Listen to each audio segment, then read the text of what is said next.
সম্মানিত দর্শক ও মৎস্যচাষী ভাইরা, আসসালামু আলাইকুম। আশা করি আপনারা সকলে ভালো এবং সুস্থ আছেন।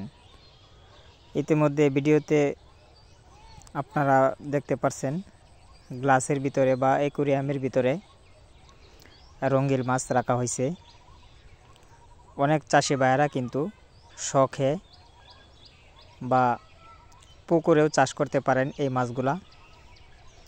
এই মাছগুলা কিন্তু শৌখিনভাবে চাষ করা হয়, পুকুরে চাষ করা হয়। অর্থাৎ আপনারা চাইলেও বাসা বাড়ি বা অফিসে অ্যাকুরিয়ামে এই মাছগুলা সৌন্দর্যের জন্য আপনারা অবশ্যই রাখতে পারবেন।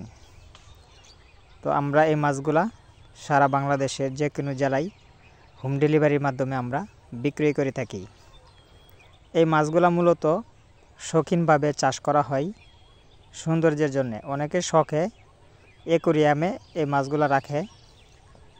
তো আপনারা চাইলে এই মাছগুলো আমাদের কাছ থেকে ক্রয় করতে পারবেন। আপনারা যদি এই মাছগুলো আমাদের কাছ থেকে ক্রয় করতে চান, আমাদের ভিডিওর স্ক্রিনে দেওয়া নম্বরে সরাসরি ফোন করে এই মাছগুলো আমাদের কাছ থেকে অর্ডার করতে পারবেন। আমরা হোম ডেলিভারির মাধ্যমে এই মাছগুলো বিক্রয় করে থাকি। তো আজকের ভিডিও পর্যন্তই। পরবর্তী আরও নিত্য নতুন ভিডিও দেখতে আমাদের চ্যানেলটিকে অবশ্যই সাবস্ক্রাইব করে রাখবেন। লাইক কমেন্ট শেয়ার করে আমাদের পাশে থাকুন। আল্লাহ হাফেজ, ধন্যবাদ।